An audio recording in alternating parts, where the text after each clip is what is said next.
Okay, how's it going, everybody? So, we're going to get back into this book on the Spanish Inquisition. And we're going to read chapter 5 this time. This is Excluding the Reformation. This is, the Spanish Inquisition. This is Excluding the Reformation. And by the way, this book is written by Henry Kamen. The Spanish Inquisition.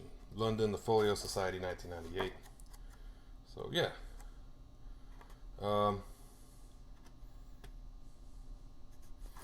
Let's go ahead and get into this. This is Excluding the Reformation. So let's go ahead and start this out. We live in such... So it starts out with a quote. All the chapters start out with a quote. We live in such difficult times that it is dangerous either to speak or be silent. End quote. Juan Luis Vives to Erasmus, the 1534, number 1. In the early dawn of European Reformation, many intellectuals in Spain were foremost in their support for change. At the 1520 Diet of Worms, when Luther had to defend himself publicly, quote, everybody, especially the Spaniards, went to see him, end quote, admitted the humanist Juan de Vergara. Quote, at the beginning, everybody agreed with him, end quote. Vergara went on, quote, and even those who now write against him confess that at the beginning they were in favor of him, end quote. Number 2. Spaniards of that generation were excited at the new horizons opened up by Renaissance scholarship. Scholars who went to Italy, such as Antonio de Nebrija, who returned from there to take up a chair at Salamanca in 1505, were in the vanguard of the drive to promote learning. From Italy, Peter Martyr of Angeria came to 1488 to educate the young nobles of Spain, proceeded 4 years before Lucio Marinero Siculo, who joined the ranks of the professors at Salamanca. A key figure in the advancement of learning was Cisneros, Archbishop of Toledo, from 1495 and Inquisitor General from 1507. He founded the University of Alcalá, which became the center of humanist studies in Spain. Its first chancellor, Pedro de Lerma, has studied at Paris. Nebrija was, as Erasmus wrote to the Valencian humanist Luis Vives in 1521, its, quote, principal ornament, end quote. Among its professors were the Converso brothers, Juan and Francisco de Vergara. The latter was described by Lucio Marinero Siculo as the greatest classical scholar in Spain. One of the key tasks that Cisneros set the professors of the university was the production of a critical edition of the Bible, which would remain a classic contemporary scholarship. The great polyglot Bible that resulted from this enterprise consisted of 6 volumes, with the Hebrew, Chaldean, and Greek originals of the Bible printed in columns, parallel to the Latin Vulgate. The Complutensian, from Compluto, the Latin name for Alcala. Polyglot was finally published in 1522. The accession of Charles I of Spain to the imperial title as Charles V of Germany in 1519 also generated enthusiasm among scholars in the peninsula. It seemed as though Spain was about to participate in a great European enterprise. From Charles' own homeland, the Netherlands, the influence of Erasmus began to penetrate the open frontiers of Spain. In 1516, the name of Erasmus was first traced by a Spanish pen, and in 1517, Cisneros unsuccessfully invited him to come to Spain.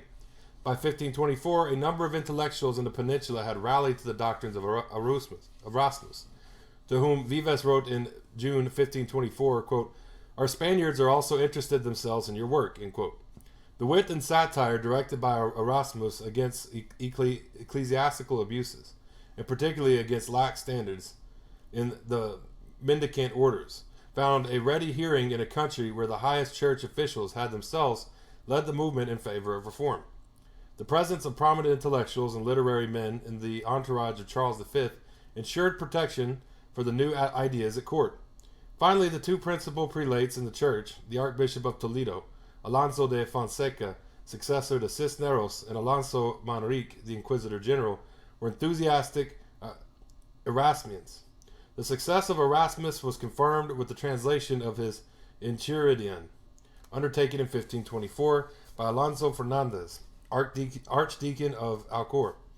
Published towards the end of 1526, it was greeted by widespread enthusiasm. The translator wrote to Erasmus in 1527, quote, "At the emperor's court, in the cities, in the churches, in the convents, even in the inns, on the highways, everyone has the Inquisition of Erasmus in Spanish. It used to be read in Latin by a minority of Latinists, and even these did not fully understand it. Now it is read in Spanish by people of every sort, and those who had formerly never heard of Erasmus had learned of his existence through this single book. Number 3. The publisher of the Inquisition, Miguel de Agulla, was printer to the University of Alcalá, and brought about 100 books of humanist orientation. Erasmus, by far the bestseller, was informed in 1526 that, quote, "though the printers have produced many thousands of copies, they cannot satisfy the multitude of buyers," end quote. There were many personal contacts between friends of the humanists who came to Spain and Spaniards who went north to see him. Among the latter, the most significant was young Juan de Vergara, who left the peninsula with the emperor in 1520, and spent 2 years with Erasmus in the Netherlands. On his return, starry-eyed, he wrote to Vives, quote, "The admiration felt for Erasmus by all Spaniards is astonishing," end quote. This was not quite true. Many Spanish scholars were critical of the Northerners' method of exegesis. Others were uneasy at similarities between Erasmus and Luther.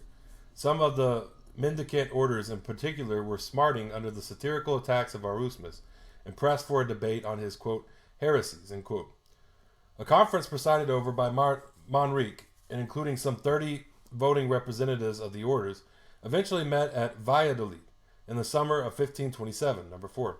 The deliberations were inconclusive, with half the representatives coming out in favor of the Dutchmen. The failure of the attack appeared as a victory for the humanists. On the 13th of December, Charles V himself wrote to Erasmus asking him not to worry over controversy in Spain. Quote, "as though so long as we are here, one could make a decision contrary to Erasmus, whose Christian piety is well known to us. Take courage and be assured that we shall always hold your honor and repute in the greatest esteem," end quote. Number 5. The triumphs of Spanish humanism were, inevitably, exaggerated by contemporaries. No more than a fraction of the elite, notable among them the Grande Mendoza family, number 6, were active patrons of the arts, and only a small number of clergy and scholars were devoted to classical studies. Few lasting advances were made in education or literacy, and the popular tradition in literature, represented for example by the Celestina of 1499, was still predominant.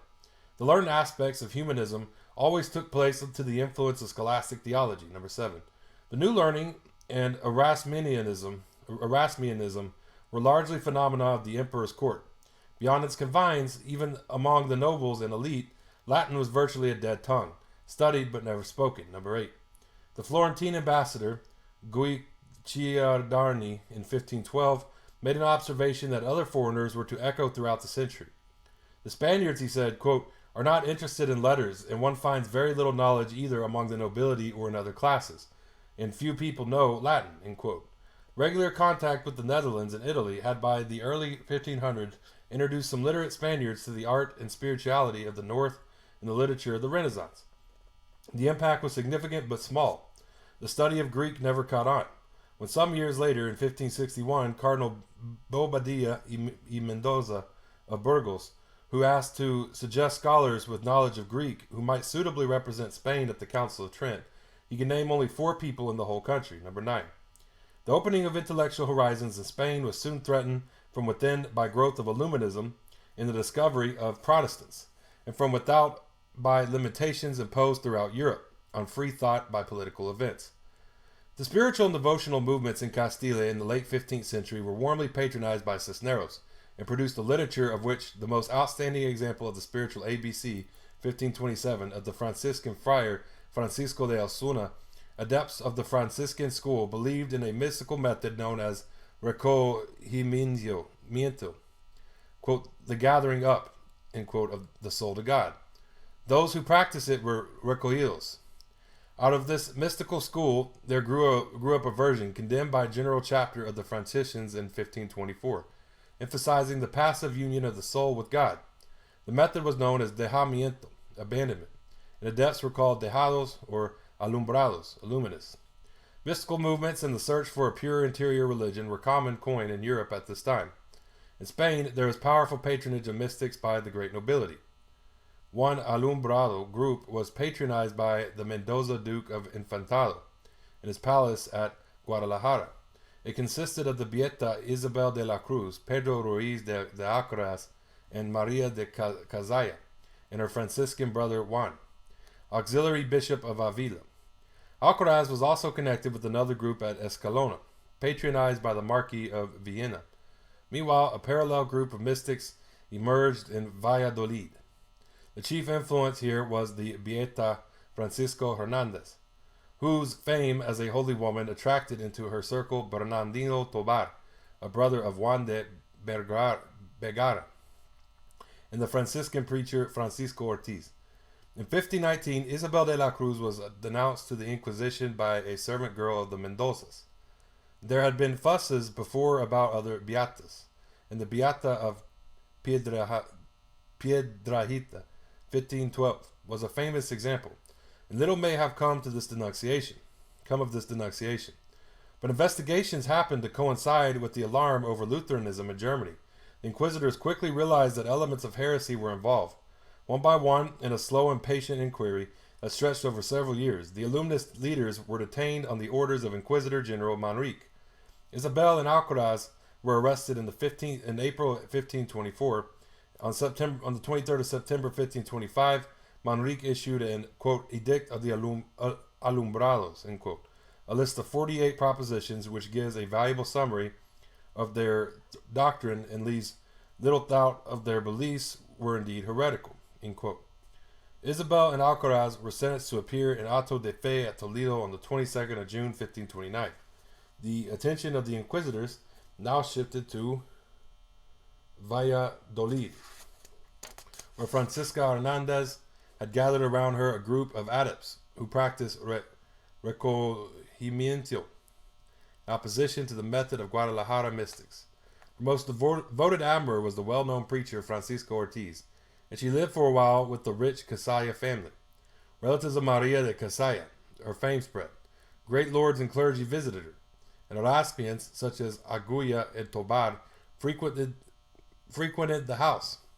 Her imperious character brooked no rivalry. However, and she quarreled first with the Cazallas, then with the Erasmians. When she was arrested by the Inquisition in March of 1529, the indignant Francisco Ortiz went into his pulpit and denounced the Inquisition for its, quote, public and open sin in detaining her, but was himself immediately arrested and sentenced to reclusion in a monastery. In August of 1529, Manrique fell into disfavor and was confined to his see of Seville. At the time, the protecting hand of the emperor was withdrawn. Charles left him in July for Italy and took with him some of the most influential Erasmians. This made it possible for the traditionalists, who had been biding their time after the defeat at Valladolid, to take the offensive. One of the first prosecutions for Erasmian ideas was that of Diego de Uceda, Chamberlain to a high official in the order of Calatrava, a deeply religious Catholic. Uceda was also an Erasmian who shared the Dutchman's skepticism about superstitions and miracles. Journeying in February 1528 from Burgos to the native city of Cordoba, he fell in with a traveling companion to whom he talked to earnestly and freely about religion, particularly about Luther. He was denounced to the Inquisition by his companion, arrested, tortured, and sentenced despite all the evidence that he was blameless in his religious beliefs and practices. He finally abjured his errors at the Toledo auto de fe of the 22nd of July, 1529. The mingling of mystical, Erasmian, and heretical influences made the late 1520s a unique period of both freedom and tension. The inquisitors sought Lutheran ideas everywhere and located them in the views of some of the Alumbrados. More significant for them, perhaps, was the fact that nearly every person implicated in the groups of these years was a converso. Isabel, Alcaraz, Hernandez, Ortiz, Tobar, the Cazallas. It was as though conversos were seeking to reject former Catholicism by interiorizing their religion. The tendency had a long history among them. Those conversos who were completely at home neither in Judaism nor in Christianity had often demonstrated signs of skepticism, unease, and Nicolism. As far back as the reign of King Juan II of Castile, 1454, there had been the reputed case of Converso Alfonso Fernandez Samuel, who in his will had requested that when laid out in his coffin, he should have the cross placed at his feet, the Quran at his breast, and the Torah, his life and light, at his head. In the early years of the Inquisition, considerable evidence came to light, not simply of Judaizing, but also of Messianism on one hand and irreligious skepticism on the other. Many conversos, indeed, were ironically condemned for beliefs that Orthodox Judaism would have regarded as heretical, such as denying the immortality of the soul, number 14. Spiritual descent among the conversos did not, therefore, necessarily imply any drift towards Judaism. There was nothing remotely Jewish about the beliefs of the Alumbrados. The root influence was Franciscan spirituality. The environment was the comfortable patronage afforded by old Christian nobility, number 15. From the moment she was detained, Hernandez attempted to save her skin by incriminating all those against whom she bore a grudge. Tovar had persisted in following her despite the warnings of Vergara. It was no doubt knowledge of Juan de Vergara's hostility that moved Hernandez at her trial in 1530 to denounce him as a Lutheran, a claim that was supported by other disciples of hers. Tovar was already in prison. He was followed there by his brother in June 1530. Finally, in April of 1532, Maria de Casaya was imprisoned and tortured and accused of the various heresies of Lutheranism, Illuminism, and Erasmianism. Her trial dragged on until 1534, when she was fined and ordered not to associate again with the Luminists. Her brother, the bishop, had opportunity died in 1530. The Inquisition had not yet finished with their family, however, for from them sprang the group of Protestants that alarmed Valladolid. 2 decades later, although the circle had closed around the mystics, they emerged comparatively unscathed, number 17. Hernandez was, by 1532, living in freedom in Medina del Campo. Isabel and Alcaraz, condemned to, quote, perpetual, quote, prison, were released after a few years, number 18. Maria de Casaya was fined and had to express her repentance. The attack on the Alumbrados, though of short duration and with few serious casualties, had consequences of lasting importance. This can be seen clearly in the case of the famous preacher Juan de Avila. Active in the mission field in Andalusia in the late 1520s, Avila was denounced as an alumbrado and spent nearly a year, 1532-33, in the cells of the Inquisition. He used his idle hours to think out the shape of a book of spiritual guidance, the Audi Filia, which was not in fact presented for publication until 1556. An innocent victim of the alumbrado scare in the 1530s, Avila was a converso. In the 1550s, he fell foul not only of the Protestant scare, but also of an Inquisitor General, Valdez, who was suspicious of all mystical writings. Works of contemplation for artisans' wives was how he saw them, according to Luis de Granada. Valdez banned the book in his 1559 index, and Avila, in despair, burnt a large number of his manuscripts, number 19. Though the Audi Filia circulated in manuscript for several years, it was not until after its author's death in 1569 that the Inquisition allowed it to be published again, at Toledo in 1574. A whole generation of spirituality, we shall come across the case of Luis de Granada, fell under suspicion because of the supposed danger from Illuminism. The most direct threat, however, seemed to come from Lutheranism. An old Christian, the Basque priest Juan Lopez de Celain, who had links with the Alumbrados of Guadalajara, was arrested in 1528 and burnt as a Lutheran in Granada in the July of 1530, number 29. Lutheranism was also one of the allegations made against Juan de Vergara, number 21. Secretary to Cisneros, and later to his successor as Archbishop of Toledo, Alonso de Fonseca, Vergara was one of the foremost classical scholars in Spain. He had collaborated in the Polyglot Bible. He held the chair of philosophy at Alcalá, and had proposed offering the chair of rhetoric there to Vives. Arrested in 1530, tried and imprisoned, Vergara was obliged to abjure his errors in an auto de Toledo in the 21st of December 1535, and to pay a heavy fine of 1,500 ducats. After this, he was confined to a monastery from which he emerged in 1537. Like others who completed their allotted penance, he was able to resume his old position in society. We encounter him once more in 1547 at the center of the great controversy in Toledo over the proposed statutes to exclude conversos from office in the cathedral. He died, still honored, in Alcalá in May of 1566, number 22. Alonso de Virtues, a Benedictine and preacher to Charles V, was the first of several eminent preachers to the emperor to be accused of heresy, presumably because of contacts that he, like Vergara, had made abroad. Arrested in 1533 and confined in prison by the Inquisition of Seville for 4 long years, he pleaded in vain that Erasmus had never been condemned as unorthodox. Finally, in 1537, he was made to abjure his errors, condemned to confinement in a monastery for 2 years, and was banned from preaching for another year. Charles V made strenuous efforts to save Berruez. In May of 1538, obtained from a pope a bull annulling the sentence. Berruez was restored to favor and appointed in 1542 as Bishop of the Canary Islands, where he died in 1545.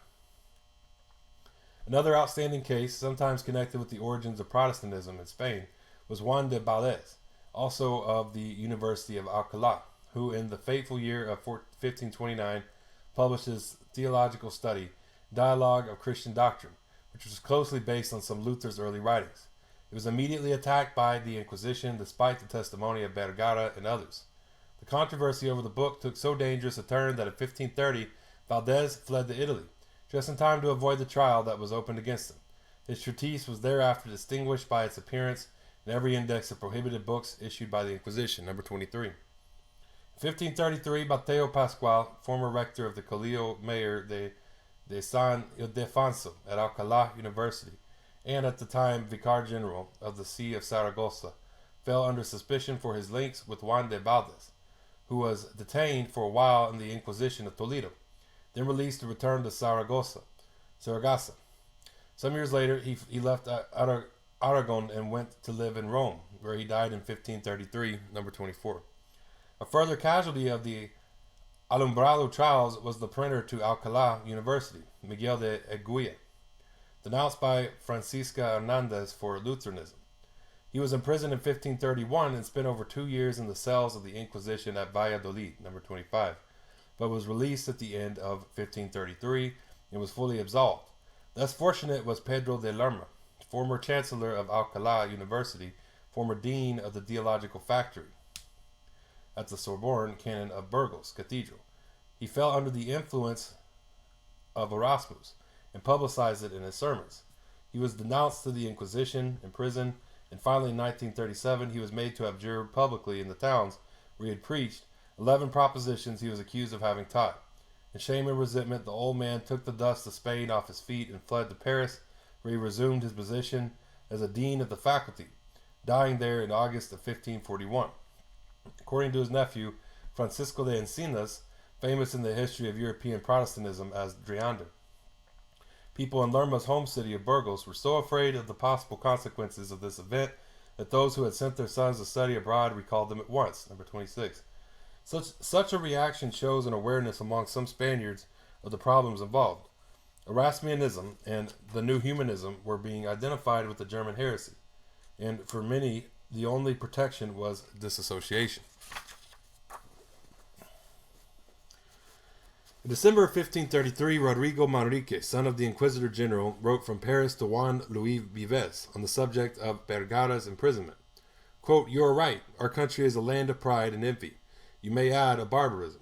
For now it is clear that down here one cannot possess any culture without being suspected of heresy, error, and Judaism. Thus silence has been imposed on the learned.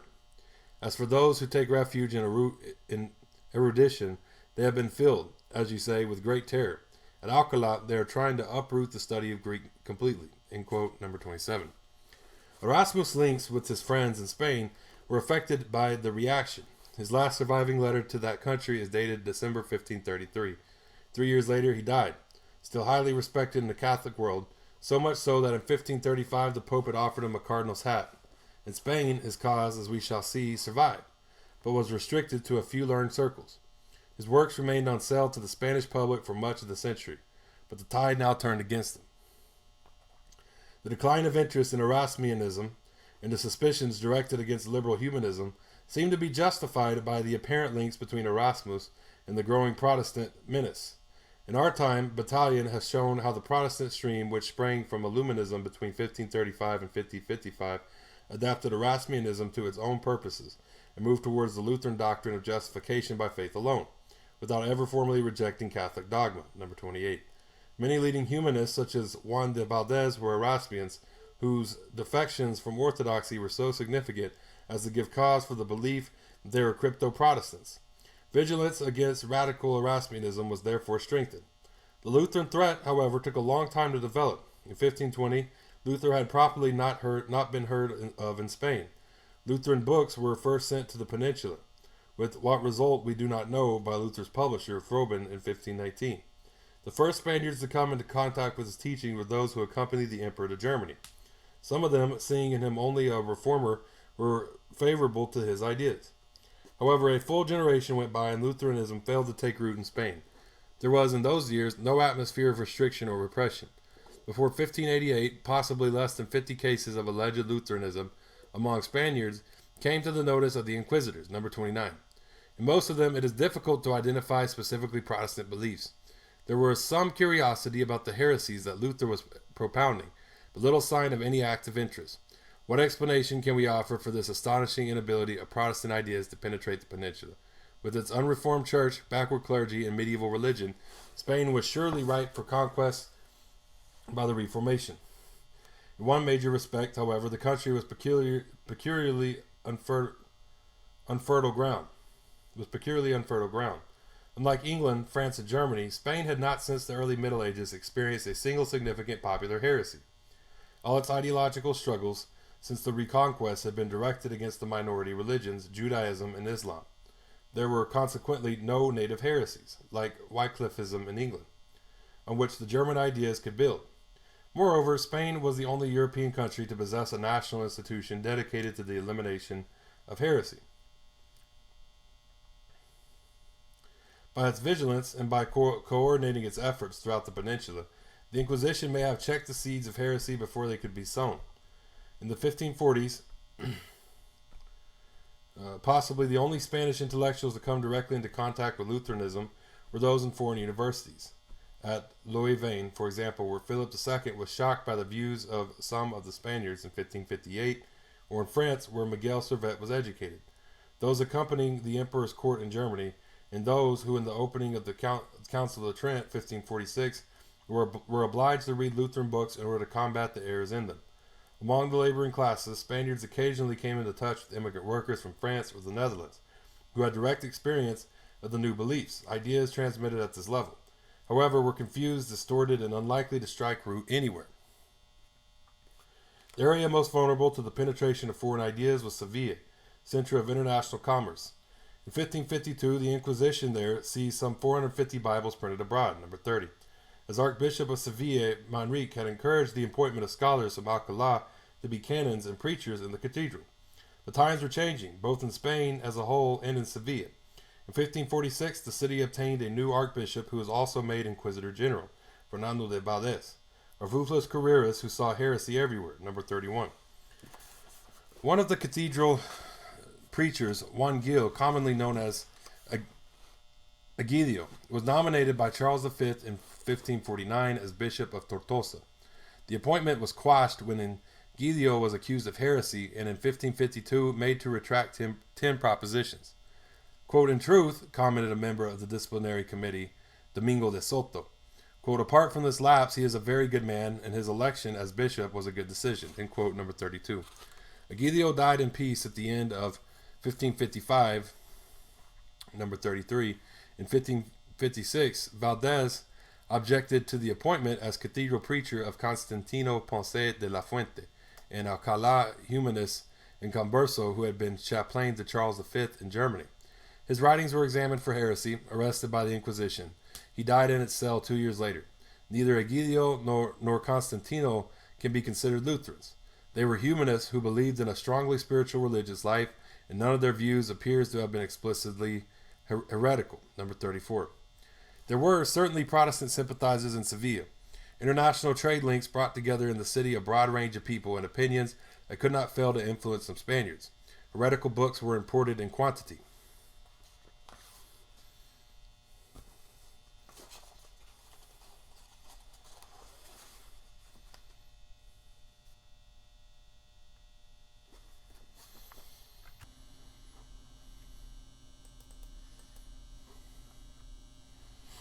The Spanish Protestants in Sevilla probably totaled around 120 persons, including the prior and members of the Geronimite monastery of San Isidro, together with several nuns from the Geronimite convent of Santa Paula. The group managed to exist in security until the 1550s, when some monks from San Isidro opportunely fled. The exiles excluded Cipriano de Falera, Casiodoro de Reina, number 35, Juan Perez de Pineda, and Antonio de Coro, who played little part in Spanish history but were glories of the European Reformation. Meanwhile, in northern Castile, another circle of Protestant sympathizers had come into existence, number 36. The founder was an Italian, Carlos de Seso, who had turned to Protestantism after reading Juan de Valdez, and who from 1554 had been corregidor, civil governor, of Toro. His missionary zeal soon converted an influential and distinguished circle centered on Valladolid, and numbering some 55 persons, most of noble status and some with converso origins. The most eminent of the converts were Dr. Austin Casaya, who had been to Germany as chaplain to Charles V, and who also accompanied Prince Philip there. Casaya was influenced by his brother Pedro, parish priest of Pedrosa near Valladolid, and with him the whole Casaya family, led by their mother, Leonor de Vivero, number 37, fell into heresy. Their beliefs were no simple extension of the alumnus or Erasmian attitudes of the previous generation. In their clear rejection of most Catholic dogma, the Valladolid heretics were true Protestants. They also included scions of impeccably old Christian nobility. A leading member of the group, Fray Domingo de Rojas, son of Marquis de Poza, recruited young Ana Enriquez, daughter of Marquesa of Alcañices. He told her, quote, that there were only two sacraments, baptism and communion, that in communion Christ did not have the part attributed to him, and that the worst of all things was to say Mass, since Christ had already been sacrificed once and for all, end quote, number 38. The Sevilla group was exposed in 1557, when Juan Ponce de Leon, eldest son of the Count of Bailen, was arrested together with others for introducing books from Geneva. His chief accomplice was Julian Hernandez, who had spent a considerable time in the Reformed churches of Paris, Scotland, and Frankfurt, and who specialized in smuggling Protestant literature into his native country, number 39.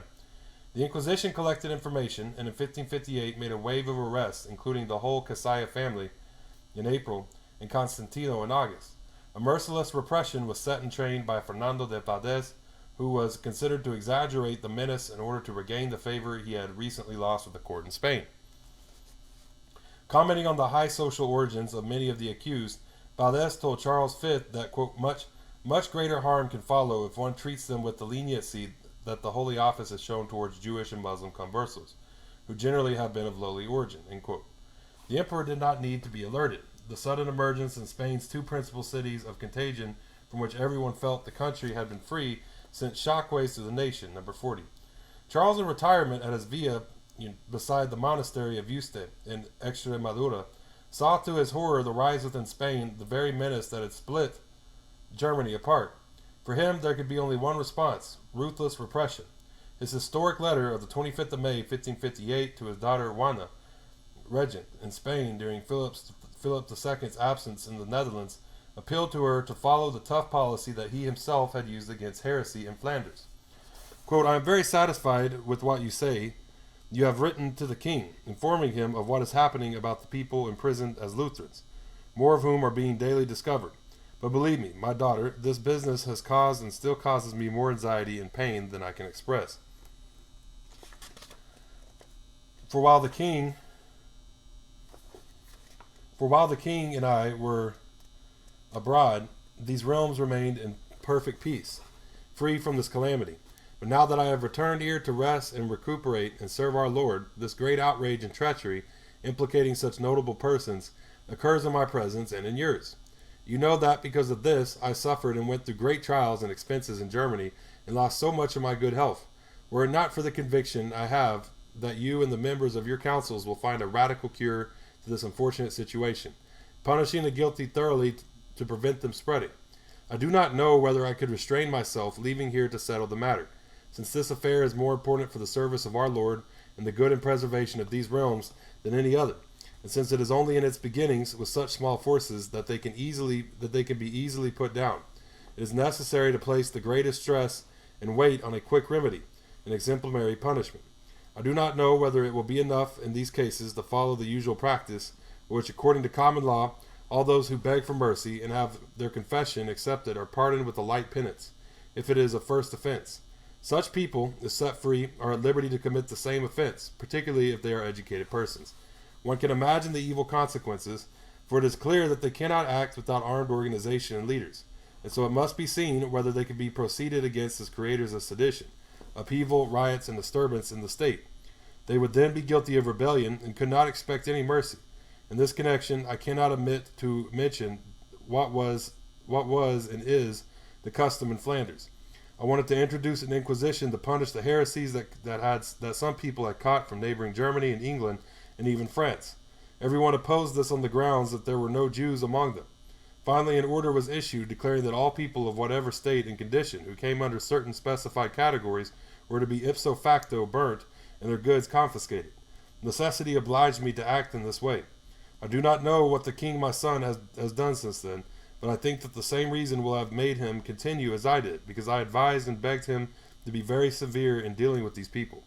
Believe me, my daughter, if so great an evil is not suppressed and remedied without distinction of persons from the very beginning, I cannot promise that the king or anyone else will be in a position to do it afterwards. End quote, number 41. This letter really marks the turning point in Spain. From now on, thanks to the fears of Charles and the policy laid down for Inquisitor General Valdez, heterodoxy was treated as a threat to the state and the religious establishment. Writing to the Pope on the 9th of September the same year, Valdez affirmed that, quote, these errors and heresies of Luther and his brood, which have begun to preach and sown in Spain, threaten sedition and riot. Number 42. Sedition and riot, armed organization and leaders. How far from the dreams of Casaya and Constantino. Yet once again, well-meaning men were a prey to the tensions gripping Europe, and the result was a series of autos de fe that burnt out Protestantism in Spain. The first significant auto was held at Valladolid on Trinity Sunday, the 21st of May, 1559, in the presence of the regent Juana and her court.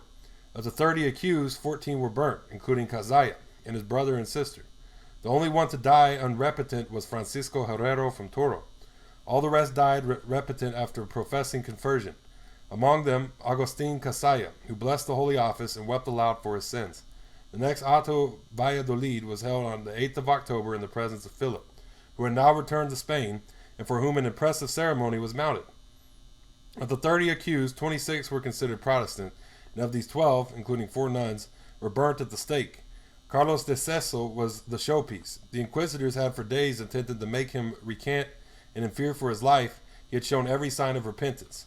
But when at last he realized that he was to be executed regardless, he made a full and moving statement of belief. Quote, in Jesus Christ alone do I hope, him alone I trust and adore, and placing my unworthy hand in his sacred side, I go through the virtue of his blood to enjoy the promises that he has made to his chosen. End quote, number 43. He and one other accused were burnt alive as impenitents. Quote, how could you allow this to happen? End quote. He is said to have called out the king during the auto. Quote, if my own son were as wicked as you, end quote. Philip is said to have replied indignantly, quote, I myself would carry the wood with which to burn him, end quote. The exchange not documented in any reliable source was probably apocryphal. Apocryphal, I think that's that word.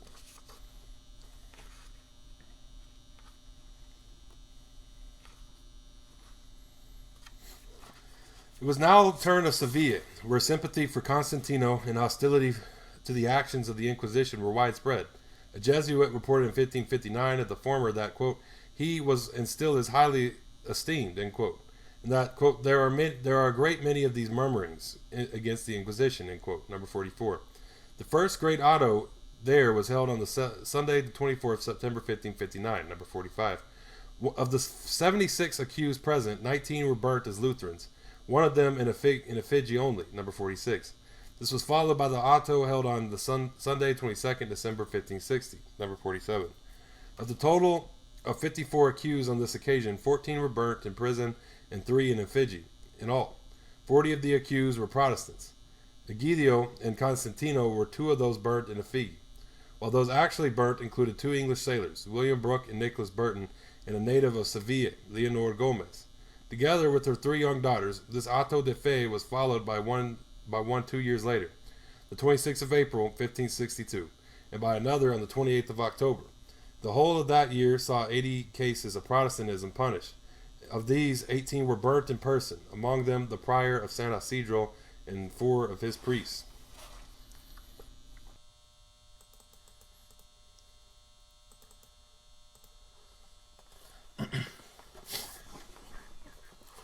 With these burnings, native Protestantism was almost totally extinguished in Spain.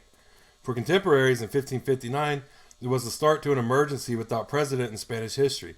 That very August, the primate of the Spanish Church, Archbishop Carranza of Toledo, was arrested by the Inquisition on charges arising in part out of allegations made by Cazalla and Cecil. Threatened, as it seemed, by the incursions of heresy, the Inquisitors stretched their resources to check the contagion wherever it might appear.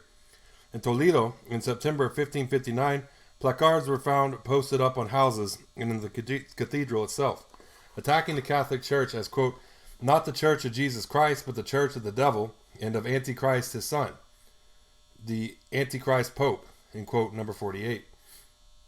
The culprit, apprehended in 1560 and burnt, was a priest, Sebastian Martinez. At the same time, in Seville, pamphlets circulated attacking, quote, these thieves of inquisitors, who robbed publicly and who burnt the bones of Egidio and of Constantino out of jealousy, end quote. The leaflets also asked the public to, quote, pray to God for his true church to be strong and constant in the truth and bear with the persecution from the synagogue of Satan, end quote. That is the Inquisition, number 49. The great autos de fe up to 1562 served to remind the population of the gravity of the crisis and taught them to try to identify Lutherans in their midst. As a consequence, the tribunals of the Inquisition in the 1560s devoted themselves to a hunt for Lutheran heresy and drew into their net scores of Spaniards who in an unguarded moment had made statements praising Luther or attacking the clergy. In Cuenca, for instance, no sooner had one resident heard the news from Valladolid than he zealously denounced one of his neighbors to the Inquisition for reading a certain book of whose contents he, being illiterate, knew nothing. In those same weeks, the Archbishop of Tarragona, Fernando de Loases, who had some years before been inquisitor in Barcelona, stopped over in Cuenca on his way to his diocese. He was asked about the Carranza case and replied, quote, if the Archbishop was a heretic, we are all heretics, end quote. He too was denounced to the Inquisition. In both cases, the Inquisitors sensibly took no action, number 50. These years helped the old and ailing Inquisitor General Valdez to save his career for a while longer. He attempted to convince Philip II that a major crisis was in the making, and that only the Inquisition could resolve it. In May of 1558, he wrote informing Philip, then in Brussels, of Lutheran books in Salamanca and many other places, of problems with the Moriscos, of the discovery of Judaizers in Murcia, and of the Lutherans in Valladolid and Seville, number 51. The Murcia cases, in which a large number of people were executed on very flimsy evidence, number 52, were in fact a local phenomena of passing importance. The Protestant cases were serious enough, on the other hand, to encourage Valdez to ask virtually that the country be put into the hands of the Inquisition, number 53. He suggested that new tribunals be set up immediately in Galicia, Asturias, and Basque Country, that a second tribunal be set up in Valladolid, that special vigilantes be set up everywhere, that no book should in future be printed without the permission of the Inquisition, that no book should be sold without prior examination by the Inquisitors, and so on. Fortunately, the new king took no notice of these suggestions. The Protestant scare was in any case never as grave as Valdez made out. After the anti-Lutheran repression of these months, the Inquisition was in reality over the hump. From the 1560s, Judaism was no longer an issue, and the Reformation no longer a threat. Autos de fe were wound down. When held, they were more showy and ceremonious, in the manner of the great autos of 1559, to make up for the lack of penitence. Number 54. In perspective, the Protestant crisis in Spain often presented a singularly bloody period of repression. It seems almost humane when compared to the ferocity of religious persecution in other countries. In all Spain, probably just over 100 persons were condemned to death by the Inquisition between 1559 and 1566. Number 55. The English authorities under Queen Mary had executed nearly 3 times as many heretics as died in Spain in the years after 1559. The French under Henry II at least twice as many. In the Netherlands, 10 times as many had died. In all 3 countries, very many more died for religious reasons in the years that followed. Quote, the healthiest of all is Spain, end quote. Philip II observed with some justice of the Inquisitor General. Number 56. Protestantism never developed into a real threat in Spain. Several cases from all over the peninsula are known to us because they appear in the records of the Inquisition. 3 men appeared on suspicion in an auto in Saragossa on the 17th of May, 1560. In an auto of the 20th of November, 1562, 2 were burnt alive for Protestantism. Number 57. The total number of Spaniards accused of Lutheranism, as the Inquisitors insisted on labeling all varieties of Reformation belief, in the last decades of the century totaled about 200. Most of them were in no sense Protestants. The majority of these cases demonstrated in reality the ignorance of the Inquisitors rather than any real Lutheran threat. They recall the equally indiscriminate persecution that the tribunal had directed against conversos a half-century before. Irreligious sentiments, drunken mockery, anti-clerical expressions were all captiously classified by the Inquisitors, or by those who denounced the cases, as, quote, Lutheran. Disrespect to church images, eating meat on forbidden days were taken as signs of heresy. A hapless, uneducated woman of Toledo who claimed in 1568 that, quote, all those who die go straight to heaven, end quote, was accused of the heresy of denying the existence of purgatory. Number 58. It is clear that in such cases, of which there were very many, the agents of the Holy Office were reacting to unofficial beliefs among the people rather than to any infiltration of heresy. There were, of course, few convinced heretics to be found, among them the nobleman, Gaspar de Centelles, burnt in Valencia in 1564, number 55, and Fray Cristobal de Morales, burnt in Granada in 1571. Less than a dozen Spaniards were burnt alive for Lutheranism in the later part of the century outside the cases tried at Valladolid and Sevilla. Others, like the slightly crazy friar Pedro de Orellana, number 60, who spent 28 years in the prisons of the Holy Office, were arrested for offenses that included suspicion of Lutheranism, but had no identifiable Lutheran beliefs. Much of the potential Spanish Reformation had immigrated abroad. Since the mid-16th century, Spaniards sympathetic to the Reformation could be found dotted around intellectual groups in Western Europe. Rather than refugees, they were part of the well-worn tradition of wandering scholars. True immigration commenced with the discovery of the Protestant cells in Sevilla and Valladolid. A small stream of refugees made their way into the Reformation communities abroad. Many in Spain were alarmed by the trend. In some cases, there were fears of the dishonor that could be brought on families by heresy. This provoked at least one murder, that of Juan Diaz in Germany, referred to below in Chapter 11. The government, for its part, tried to repatriate Spaniards who fell under suspicion. Philip II was convinced by his officials that it would be a useful policy. In 1560, his ambassador in London, Quadra, reported that several Spanish Protestants were turning up in that city. They arrive every day with their wives and children, and it is said that many more are expected. Number 61. Philip's father had in the 1540s condoned the occasional seizure outside Spain of Castilians who became active Protestants. They were packed off home and made to face the music there. The intention was not, as subsequent ambassador of Philip in England explained, to eliminate them, but to keep an eye on them, and hope that others would take the hint and mend their ways. Number 62. Under Philip II, the selective kidnapping was carried out by 2 agents based in the Netherlands. One of them, the army paymaster Alonso del Canto. They were sponsored by the King's Secretary Francisco de Arazo. With the help of special funds, a little network was set up to spy on Spanish emigres living in England, the Netherlands, and Germany. Their most notable success was in persuading the famous humanist Furio Carriel to return to Spain in 1563. In the process, they collected valuable information on Spanish Protestants abroad. Number 63. Canto in the spring of 1564 was able to inform Madrid of the preparation by Juan Perez de Pineda of a new version of the Bible in Spanish. Number 64. The real brunt of the attack on so-called Lutheranism was borne by foreign visitors, such as traders and sailors, and by foreigners resident in Spain. The heresy scare intensified xenophobia among many sections of the population. It made Spain, at least for a while, unsafe for foreigners. The Holy Office had been active against foreigners from as early as the 1530s. Spain's extensive trade with Northern Europe made contact with its citizens inevitable, especially in the ports. The first Protestant foreigner to be burnt by the Inquisition was young John Tack, an Englishman of Flemish origin, burnt in Bilbao in May of 1539, number 65. Up until 1560, 9 other foreigners were arrested and reconciled by the inquisitors on this coastline.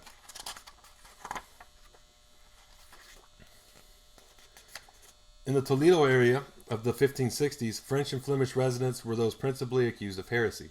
Some had accompanied Philip II back from Flanders, or had come with the new queen, Elizabeth Valois, from France. The 1560s were the only decade in which Flemings figured any number 67. More usually, those accused were French. In Barcelona, the Inquisitor in 1560 felt it opportune to hold an auto de fe, quote, so that people are on their guard against foreigners, end quote, number 68. Foreigners indeed constituted the bulk of prosecutions in these years, especially in frontier tribunals, number 69. In Barcelona, between 1552 and 1578, there were 51 alleged Lutherans burnt in person or in effigy, but all were foreign. Nearly all the cases arising at Valencia from 1554 to 1598 involved foreigners, 8 of whom were burnt in person or in effigy. In the tribunal of Calahorra, later transferred to Logrono, though there were as many as 68 cases of suspected Lutheranism in 1540 through 99. The majority, 82%, were foreigners. Quote, all the people punished in this Inquisition are poor foreigners, end quote. The tribunal reported in 1565, number 70. In northern Spain, as a result of the proximity of the Calvinist areas of France, Frenchmen were singled out for suspicion.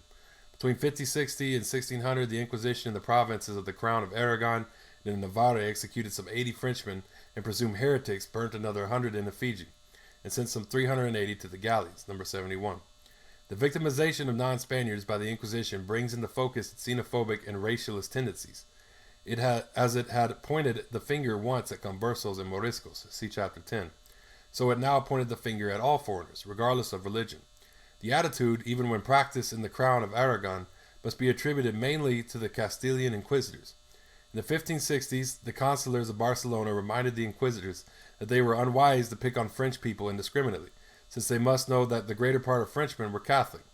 But the inquisitors, sticking by an ideological attitude that endured into the first half of the 20th century, persisted in describing all nations outside Spain as tierras de herejas, heretical countries. Number 72.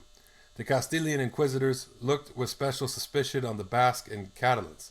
In 1567, the local inquisitor, who happened to be visiting San Sebastian, commented that, quote, the natives of this town have too much contact with the French, with whom they link up through marriage, and they always speak their language, i.e. French, rather than their own or Spanish. Number 73. In Catalonia, the inquisitors were continuously suspicious of the religion of the Catalans, but failed all the same to find any heresy in the province. Quote, their Christianity is such, end quote, an inquisitor reported in 1569, quote, that it is cause for wonder living as they do next to and among heretics and dealing with them every day, end quote, number 74. There was, in effect, an open frontier between France and Catalonia. The bookshops of Barcelona were full of books printed in France, possibly 1/10 of the population of Barcelona and 1/3 of that of Perpignan. Catalonia's 2 main cities were French, despite this unimpeded contact between 2 nations. The Catalans made not the slightest move towards the embracing heresy. In the fault of victims among the Catalans, the Inquisition sought them along the French. The failure of the Protestant cause in the Mediterranean inevitably raises the question of why no Reformation occurred in Spain. Efficiency of repression is not the answer. Repression was more efficient and more brutal in other countries, notably the Netherlands. Yet persecution there did not check the Reformation. Philip II was convinced that timely repression and continuous vigilance were the key. Quote, had there been no Inquisition, end quote, he affirmed in 1569, quote, there would be many more heretics and the country would be much afflicted, as are those where there is no Inquisition, as in Spain, end quote, number 75. The king may have believed it, but it was not true. Nor is it possible to maintain that Spain was sealed off from contact with heresy. The outdated image of an iron curtain of the Inquisition descending on the country and cutting it off from the rest of the world had no relation to reality. Precisely in the 1550s and 1560s, very many Spaniards were traveling abroad, more Spaniards than ever before published, as we shall see, their books in foreign parts. Tens of thousands, mainly Castilians, served overseas in the army where they rubbed shoulders with people of other faiths. The land frontier and the Pyrenees were occasionally watched because of the danger of military intervention by French Protestant nobles and by bandits, but it could never be closed. Throughout the late 16th century, Spaniards drifted at will over the frontier, some with to trade, some to be educated, some because they wished to join the Calvinists in Geneva. At the same time, many foreigners, principally artisans, came to Spain. It was a handful of those who, through carelessness on their own part, fell into the hands of the Inquisition. The difficulty in controlling the Pyrenees frontier, Spain's chief overland link with the world outside, comes through in the ancient correspondence of the ambassador to France in the 1560s, François de Alava. In 1564 and 1565, he sent reports to the king of booksellers from Zaragoza, Medina del Campo, and Alcalá, who had come to Lyon and Toulouse to purchase books on law and philosophy for taking home, number 76. In one of the cases, he said, the bookseller had links with Geneva. This importation of foreign books, we may observe, was carried out in open contravention of the laws of Castile. Alava also confirmed that, quote, many books, catechisms, and psalters in Basque had passed through Toulouse to Spain, number 77. Basque was his own native language, so he knew of what he spoke. Books in Catalan, he reported, had also been taken into Catalonia, and other heretical books had gone to Pamplona, number 78.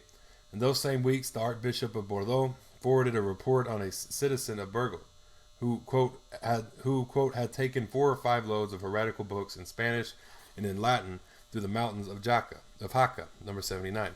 Despite the open frontier, heresy failed to penetrate at all. The Reformation remained for Spaniards, a phenomenon that did not affect them. Okay, so that is the end of chapter 5. That is the end of the Excluding of Reformation. Next we'll read chapter number 6, the impact on literature and science. So, I mean, that was an interesting. It was talking about the rise of Protestantism and how Spain reacted to it. I thought that was really interesting, important part of it. Let's see. There was a certain part of it I thought was interesting, and what I thought was interesting about this chapter was like how they conducted spy work throughout the and got into other governments to spy on which Spaniards were going over into like Germany and England and learning about Protestantism. Like they would spy on them and they'd get the other governments to spy on them and send secret agents to go see to go find them before they can come back in and spread it. I thought that was interesting, important to remember, important to learn. There's always been spy work in governments. I mean, it really has been. So, well, thank y'all for tuning in. This is another book, Spanish Inquisition, or another chapter of the Spanish Inquisition. I'm really enjoying reading history right now, it's important to read history when you're a Marxist-Leninist because, Marxist-Leninism is a frame that we look at history through. It's looking at history through the lens of production. So it's important to do so. It's important to read history as you if you are a Marxist-Leninist. Like to say Marx and Marxist-Leninism without studying history is like a bowl of cereal without milk. You know what I mean? You gotta have history with it. You gotta see, you gotta follow the great thinkers, or not, or at least read the great thinkers, and let them show you what they saw. What was the revolutionary content that led to, post-colonialism or communism, or the communist revolutions and whatnot. So, thank y'all for tuning in. Facebook, Twitter, YouTube, TikTok, Tumblr, Medium, all of these are Marxist Saw. Hit me up there. Y'all have a great day, and Todaragoy.